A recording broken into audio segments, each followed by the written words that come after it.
So we've had two projects, and we had one of the first projects, I think, in the ESRC DFID programme in 2006, and that was on children's mobility and access to transport and services. And then a second project, so that went through to 2010, and then we had a second project which is 2012 and is just finished in theory. Anyway.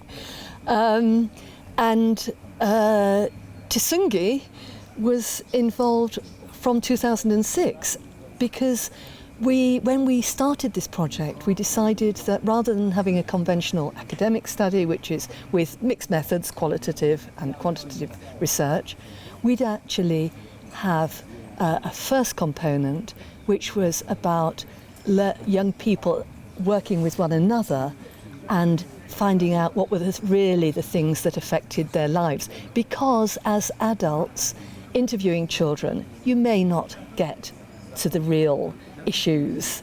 So that was really crucial. And we actually recruited 70 children across Ghana, Malawi, South Africa, which is our 3 study countries. And in Malawi, Tisange was one of our researchers, our young researchers, and we call them child researchers. Subsequently, as they moved forward, they became young researchers. And so Tisange moved through, and there are about 70 of them through to in the first project. And we then asked, among those we could find and be in contact with, whether they would like to be involved in our follow-up study, which is on young people and mobile phones. And Tisange was one of about 20 who were able to participate in this new study. So she has been with us for the whole life of 2 projects. Yeah, exactly. It was in 2006 whereby I joined this Children, Transport and Mobility. And for these people to recruit me, it's like they came to my school. That time I was at high school, Ndanda Hill Secondary School. So it's like they visited my teachers, and my teachers recruited 12 of us.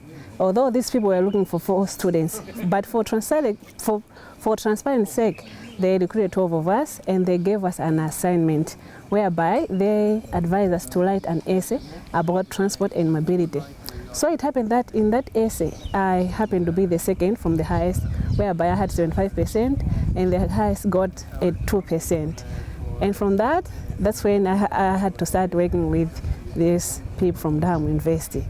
Yeah, and in 2014 now, with the Youth and Mobile Phones, that time it was after I graduated from Bunda College of Agriculture, where I did Bachelor of Science in Forestry. So I had to join this project, as a research assistant now, from a young researcher in 2006. In the first project, Children, Transport and Mobility, my roles were to conduct in-depth interviews with the children aged 9 to 18 years, and also to conduct focus group discussions with these children. And apart from that, also doing accompanied walk and taking pictures of these children when they are going maybe to school, water source, even to the men's meal. Yeah, so in 2014 now, when we were doing the Youth and Mobile Phone projects, my roles were to conduct in-depth interviews with the youth aged 9 to 25 now, and also to conduct focus group discussions with the youth from 15 to 20 years, that is girls and boys separately, and also conducting focus group discussions with older people or the parents of these children, that is from 40 years and plus. And that was more like that. For the child mobility work, essentially it was about sensitizing transport planners, policymakers, practitioners to the fact that children have transport needs. Thinking about how we might do that. And I suppose we had various strategies. First of all, we had country consultative groups. And there we had people represented from ministries of transport, from education, from health, children and women's affairs and so on, and NGOs related who worked with children and so on, teachers and the transport unions.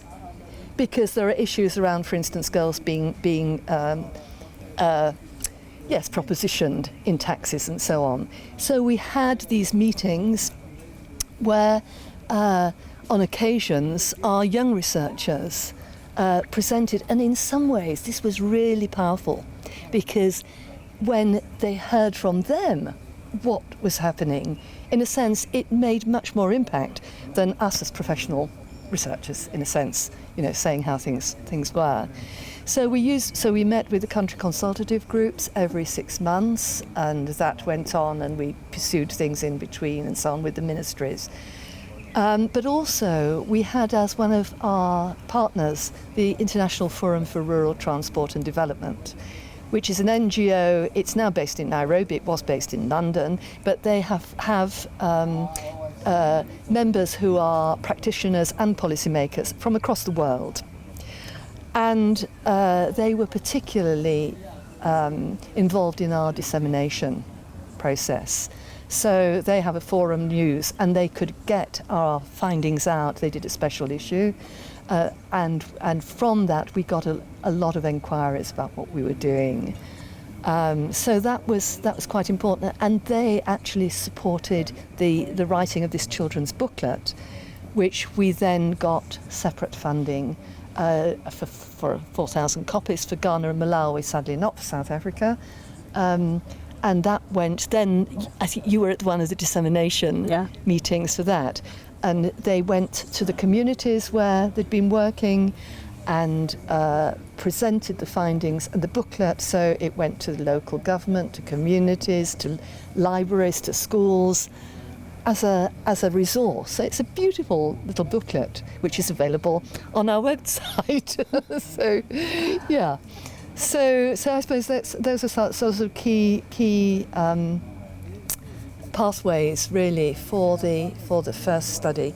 For the second one on phones, and that's taken us. We continue to work on the mobility side. So IFRTD are still a partner, and they've been involved in they've just produced a newsletter a few months ago, looking at how young people are using mobile phones to link with transport, and how this is having a massive change in the way young people operate, do all sorts of things, whether it's going for sorting out for job search, for livelihoods, getting to school and so on. There are all sorts of implications. But also we're working on education issues, health issues and so on. We've had, in the second project, we had the Children's Institute at UCT Cape Town. They're involved, and they've been putting quite a lot of emphasis on working on information sheets and with their links to policymakers in education and so on the sector, on the youth sector. So that's also been useful. And it's a matter of I suppose a lot of it is, as far as possible, getting into. We've continued with the 6 monthly CCGs because those are useful, but you've also got to follow up. It's not enough. So you've got to keep going in to see people in the ministries, particularly Ministry of Education. It's very important for us. So Ghana Education Service and Malawi Ministry of Education, Science and Technology. And for the Malawi work is really significant for them because there are massive issues around teachers' use of phones and pornography. We're probably too late to make much of a difference in South Africa. In Malawi, where it's happened later, there's a potential to make real change. Their problem is shortage of funds, and that's what we're really now trying to work out. How we can. They would like to do a training program with teachers to have a program on responsible phone use for teachers and for children. So that's one of our sort of key focal areas moving forward. And also, just to add on that, from these two projects, I think involvement of the key beneficiaries or the informants, for instance, the children, the parents and teachers, were also helps these people to express their views effectively, because on our own we couldn't maybe assume that maybe the children are facing such kind of problem, but after interviewing them, that's when they are able to express their views. And also apart from that, involvement of these stakeholders as well as the NGOs like the UNICEF, Ministry of Education, at the CCGs at all stages of this project also help to generate evidence that could be used to formulate policies in various organizations, in various maybe like sectors. For instance, maybe Ministry of Education, they could be able to formulate a policy on how to use the phone, like maybe for the teachers as well as the learners. Because as for now in Malawi, we don't have a policy whereby it illustrates or it elaborates collectively that saying that maybe the parents or the children have to use phone on such kind of a time within the school premises. We don't have that.